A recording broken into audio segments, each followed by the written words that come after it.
Hello दोस्तों, कैसे हैं आप? हमारी आज की कहानी है पहचान। चलिए जानते हैं इस कहानी के बारे में।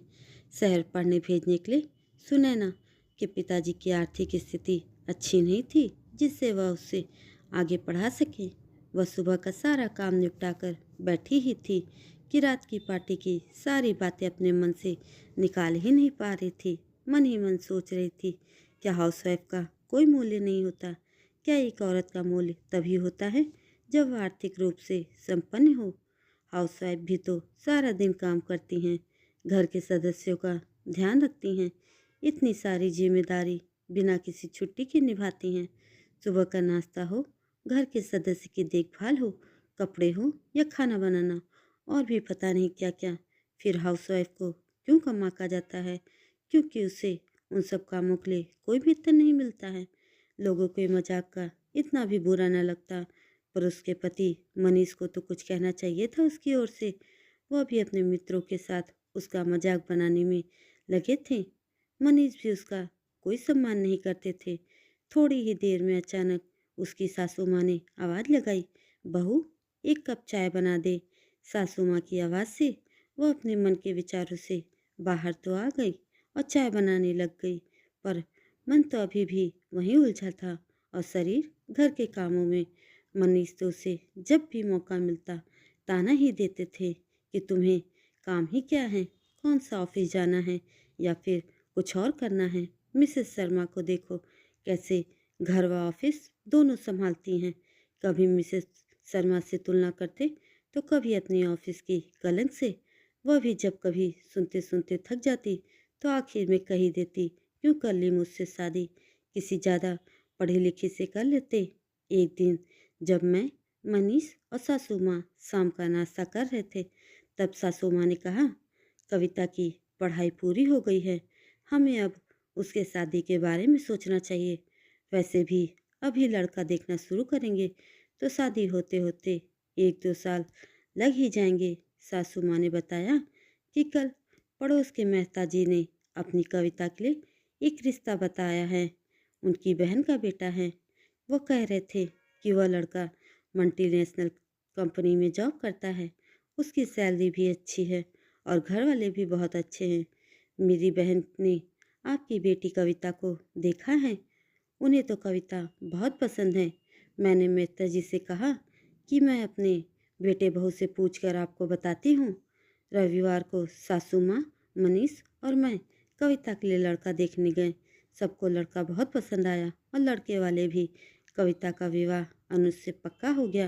पंडित जी ने 8 दिन बाद सगाई का मुहूर्त निकाला और 2 महीने बाद विवाह का दूसरा मुहूर्त 1 साल बाद था। पर लड़के वालों को शादी की बहुत जल्दी थी, इसलिए 2 महीने बाद वाला ही विवाह होना पक्का हो गया। पर सासू माँ तो बहुत घबरा रही थी, कैसे होगी इतनी सारी तैयारियाँ, शादी जल्दी में हो रही थी, शादी कोई खेल थोड़े है। अनुज के घर वालों ने सासू माँ से कहा, किसी इवेंट मैनेजर को हायर कर लीजिए आप लोग, हमारी भी तो सारी तैयारियां इवेंट मैनेजर ही करेगा। पर मनीष की इतनी आय नहीं थी कि किसी इवेंट मैनेजर को हायर किया जाए, सारी तैयारियां मनीष को ही करनी थी। मनीष बहुत ही चिंतित दिख रहे थे। मनीष को चिंता में देखकर मैंने मनीष और सासू माँ से कहा, मुझे तो ये सब तैयारियां करना बहुत अच्छा लगता है, मैं ही सारी तैयारियां कर लूँगी, सब हो जाएगा।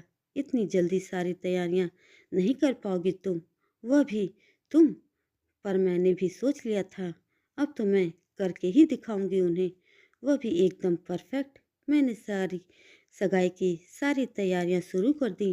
मैं सुबह 5 बजे उठ जाती और घर का सारा काम 9 बजे तक निपटा कर सगाई की तैयारियों में लग जाती।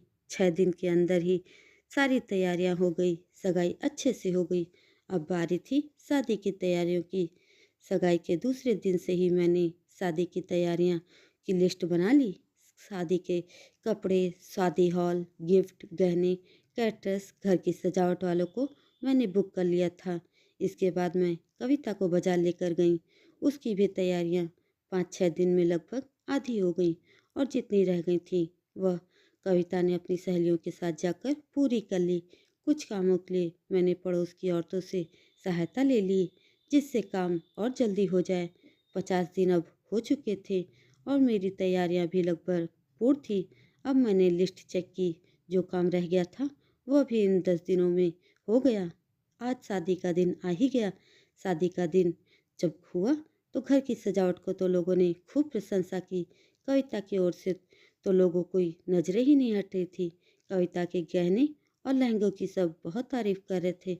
जब भी कोई कविता की प्रशंसा करता तो वह कहती कि यह सब मेरी भाभी ने किया है। तब मैं मन ही मन बहुत खुश हुई होती थी।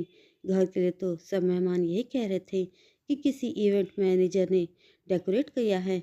शाम 7 बजे तक बारात आ चुकी थी। मैं नर्वस भी हो रही थी कि कहीं लड़के वालों के लिए कोई कमी न रह जाए। खैर, शादी बहुत अच्छे से संपन्न हो गई और आज मैं बहुत खुश थी। मुझे खुद पर गर्व हो रहा था। शादी के कुछ दिन बाद मैं अनुज की बहन सीमा से मिली। वह तो अब भी मेरी बहुत प्रशंसा कर रही थी। वह मुझसे कहने लगी, भाभी, आप इवेंट मैनेजर का बिजनेस शुरू क्यों नहीं करती? आजकल बहुत डिमांड है इवेंट मैनेजर की। मैंने कहा, यह तो घर की तैयारी थी, पर किसी और के घर की कहीं कुछ कमी रह गई तो? पर सीमा ने मेरा हौसला बढ़ाया और कहा, तो आप 6 महीने का डिप्लोमा कर लीजिए।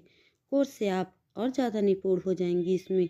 मैंने कहा, ठीक है, पर मेरे दिमाग में चल रहा था कि मनीष तो मना ही कर देंगे।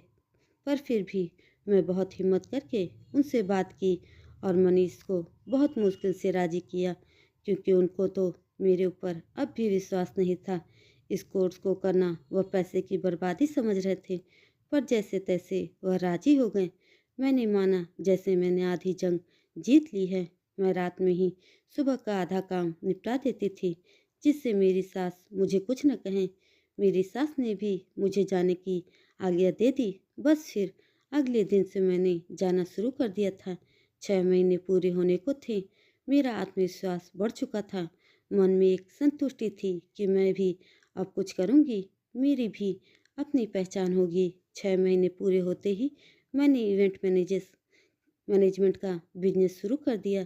धीरे धीरे मेरे पास बहुत से ऑफर आने लगे थे। मेरी मेहनत को देख अब मनीष के ताने व मजाक भी बंद हो गए थे। वह भी अब मुझे सम्मान देने लगे थे। अब मुझे अपने कम पढ़े लिखे होने का कोई भी अफसोस नहीं था। खास बात अब यह थी कि मैंने भी अपनी एक अलग पहचान बना ली थी। दोस्तों, हमें अपनी पत्नियों को या किसी भी हाउसवाइफ को किसी वर्किंग वूमेन से कम नहीं समझना चाहिए। दोस्तों, इस कहानी में आपको क्या अच्छा लगा, कमेंट करके ज़रूर बताएं और ऐसी ही अन्य कहानी के लिए मेरे चैनल को सब्सक्राइब ज़रूर से ज़रूर करें। धन्यवाद।